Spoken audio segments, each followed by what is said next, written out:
Nós vamos abrir a Bíblia em Mateus capítulo de número 15, caso tu prefiras, 15º.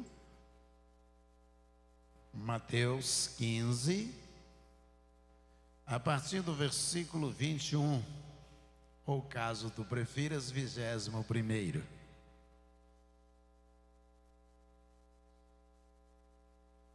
Tem na projeção, tem no celular, a Bíblia, não é isso? Fácil, Bíblia JF, é uma versão boa para que você possa ter no celular e ler com facilidade. Bíblia JFA.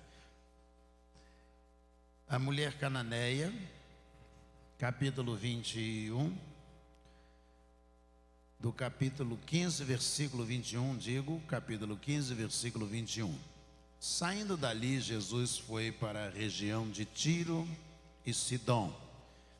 E eis que uma mulher cananeia que tinha vindo daqueles lados clamava: Senhor, filho de Davi, tenha compaixão de mim.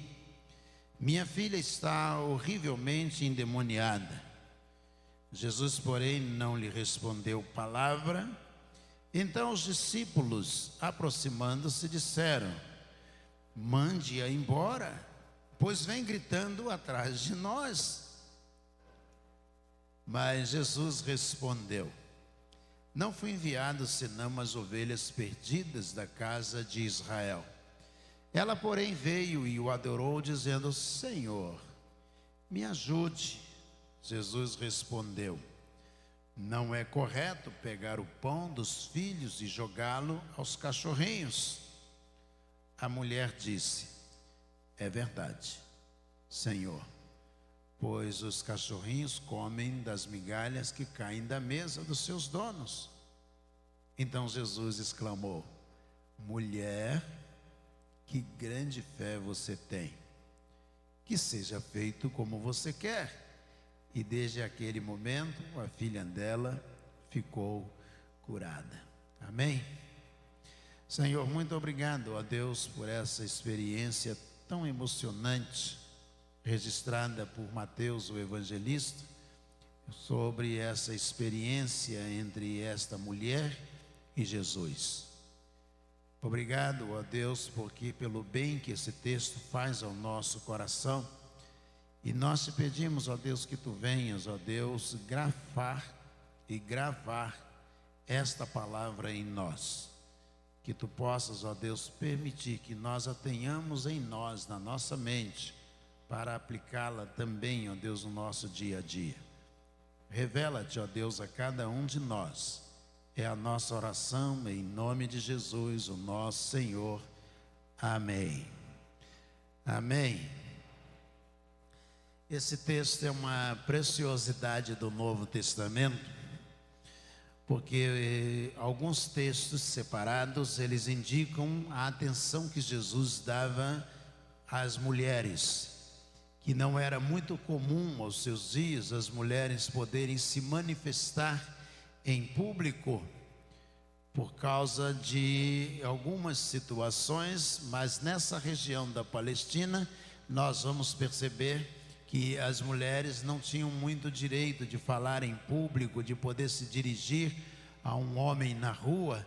Deveria fazer isso em companhia do seu esposo, fosse ela viúva, fizesse em companhia de seu pai. Se não tivesse mais pai, fizesse em companhia do filho. Mas e se ela não tivesse nem pai nem filho, ela deveria então pertencer ao irmão mais novo daquele que morreu, imediatamente abaixo, para que ele pudesse representá-la juridicamente. E ela não poderia fazer isto que nós vemos no texto.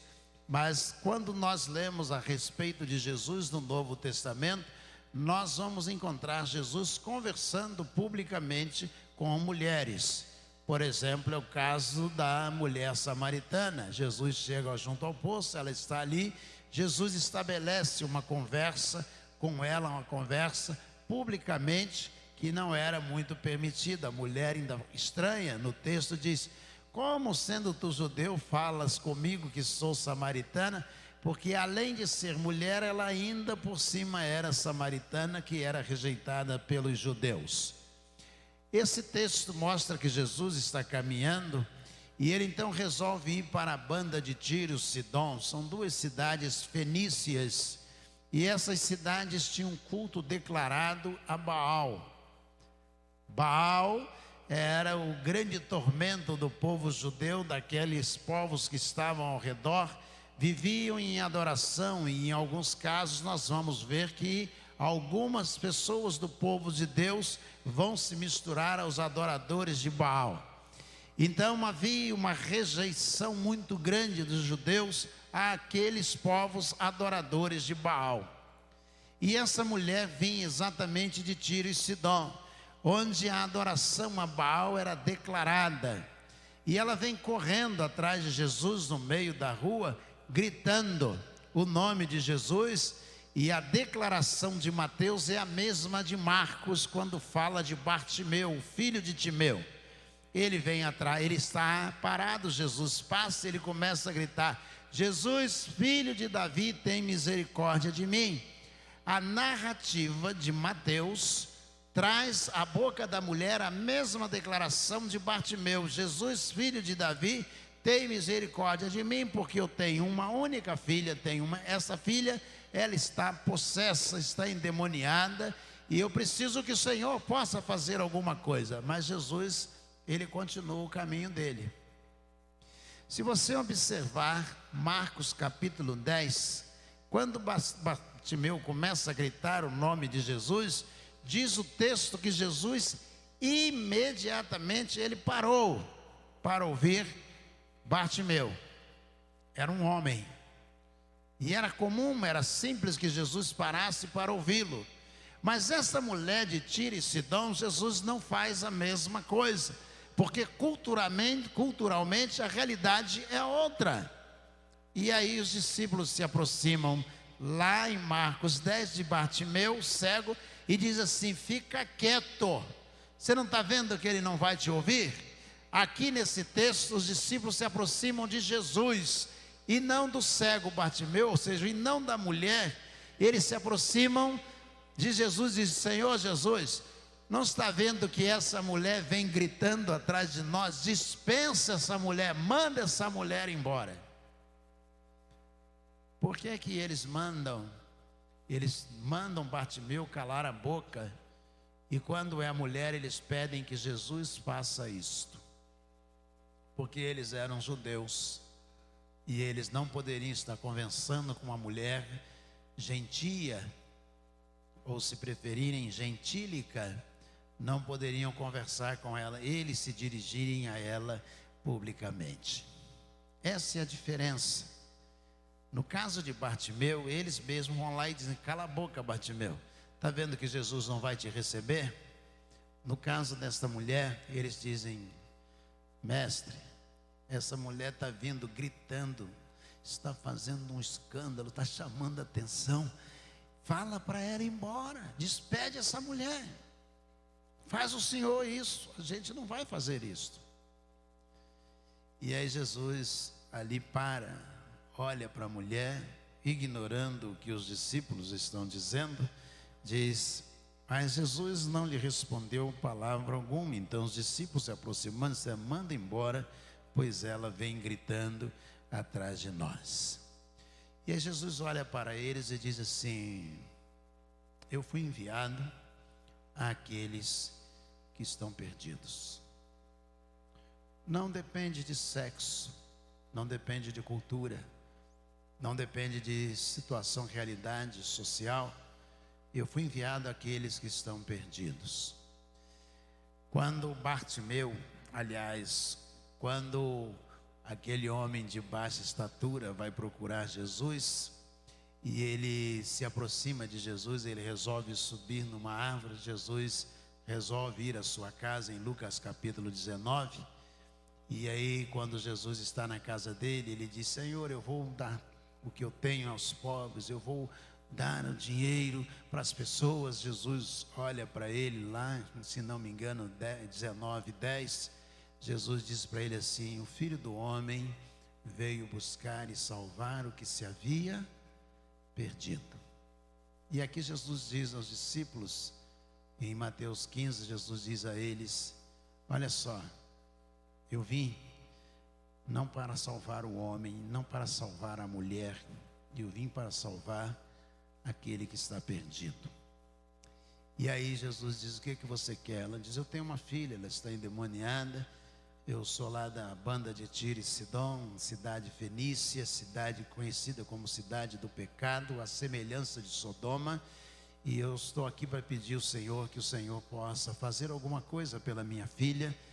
E aí Jesus disse: você acha correto tirar o pão da boca dos filhos de Israel, dos filhos, e dar o pão para os cães, os cachorrinhos? E quando Jesus diz isso, provavelmente os discípulos pensaram: agora ela vai embora, agora ela vai deixar Jesus. Olha o que Jesus falou. Jesus é duro, a expressão é terrível. Imagina, você chega aqui e pede ao diácono Jorge, da Ação Social, ao Marcelo, presidente do corpo diaconal, disse assim: oh, você não pode me dar uma cesta básica? Ele olha para você e diz: você acha isso certo? Tirar o pão da boca dos crentes e dar para os cachorrinhos? A pessoa é capaz de virar as costas e ir embora, não voltar aqui nunca mais, xingar meia dúzia de palavrões e dizer cachorro, esqueçam. Não é isso? Jesus diz isso para ela, porque com esse discurso, os apóstolos iriam pensar: ela vai embora, ela vai sair daqui. E a mulher é inteligente. Aliás, as mulheres normalmente são muito inteligentes, né? Ela olha para Jesus e diz assim: Senhor, até os cachorrinhos comem as migalhas que caem da mesa dos seus donos. Ou seja, eu não estou pedindo para tirar a comida, a bênção sobre a nação de Israel. Eu não estou pedindo para o Senhor remover toda a bênção da nação de Israel para colocar sobre a minha filha. Eu estou pedindo, Senhor, o mínimo que o Senhor puder fazer por ela, que seja pouquinho que o Senhor possa fazer por ela, não precisa tirar dos outros. E aí Jesus olha para ela e diz assim: mulher, que grande fé você tem. Em algumas traduções Jesus diz assim: nunca vi tamanha fé, nem mesmo em Israel. Quando aquele centurião manda buscar Jesus e ele diz: não precisa entrar na minha casa não, diga uma palavra daí mesmo e meu servo vai ser curado. O senhor não precisa entrar, eu acredito que se o senhor mandar daí, ele vai ser curado lá. Jesus diz a mesma expressão: eu nunca vi tamanha fé, nem mesmo em Israel. Jesus olha para a mulher, ouve a mulher dizendo: olha, eu não estou querendo a comida da mesa, eu estou querendo o que cai da mesa, porque os cachorrinhos comem o que cai da mesa. Jesus então diz: mulher, que fé extraordinária você tem. E aí Jesus disse: então, que seja feito como você quer. E naquele mesmo instante, diz a Bíblia, a filha dela ficou liberta, ficou curada. Esse texto ele é de uma valia extraordinária, porque além da questão de Jesus dar atenção a uma mulher em público, que não era comum, não só na cultura judaica, era comum nas outras, também na cultura grega. Vocês lembram que Paulo escreve aos Coríntios, e ele diz que as mulheres fiquem caladas, lembram disso? Tem gente que acha que até hoje tem que ser assim, né? Que as mulheres fiquem caladas, se tiverem alguma dúvida que pergunte ao marido em casa. Era outra questão de culto a Afrodite, culto a Diana, e as mulheres não poderiam se manifestar para não serem os cultos confundidos com os cultos pagãos daqueles dias. Mas além dessa questão, dessa riqueza de Jesus dar atenção à mulher, a gente tem a demonstração extraordinária de fé de uma mulher que não era judia. Ela está dizendo: Senhor, eu não preciso de muito, eu só preciso que o Senhor abençoe a minha filha. Eu creio que nós todos somos assim. Nós não precisamos de que toda a graça do reino venha sobre nós. Nós não precisamos de amontoar nos celeiros Na oração do Pai Nosso, Jesus disse: o pão nosso de cada dia nos dai hoje, só o de cada dia. Hoje o Senhor nos dá o pão de hoje e o de amanhã o Senhor vai dar amanhã. Eu não preciso da comida toda que está sobre a mesa. Eu quero ser abençoado, ainda que seja um pouquinho, eu quero ser abençoado pelo Senhor. E esse pouquinho, Jesus disse: eu nunca vi tanto. O que eu quero que a gente volte para casa nesta noite é que você pense, analise, que o pouquinho que a gente tem pode ser muito aos olhos de Deus. Quando ela disse assim: eu só quero a migalha que cai da mesa, Jesus olha para ela, ela está olhando e dizendo: eu só preciso da migalha. E Jesus disse: eu nunca vi tanto, olhando para ela. Ela olha para Jesus e diz: Senhor, eu só quero um pouquinho. E Jesus disse: eu nunca vi tanto em uma pessoa igual eu estou vendo em você. Que a gente possa pensar não em receber uma imensidão, ela só queria um pouquinho, mas que a gente possa pensar em ser esta imensidão. Jesus diz a ela, em algumas versões: eu nunca vi nada igual em Israel. Se você comparar aos outros adoradores do Novo Testamento, dos Evangelhos, você vai dizer assim: puxa, mas e a mulher samaritana? Deve ter sido extraordinário, muito, muito, muito bom. Você vai dizer: e Bartimeu? Foi ótimo, foi fantástico. Você pode comparar com quem você quiser lembrar, só que Jesus foi quem disse: nunca vi nada igual. Nem mesmo em Bartimeu, nem mesmo em Marta e Maria, e ninguém. Eu nunca vi algo igual. E ela disse: eu só quero um pouquinho, só a migalha que cai da mesa. Que a gente possa aprender, pedir menos, não é isto? E ter tudo para oferecer ao Senhor. É isto que faz toda a diferença.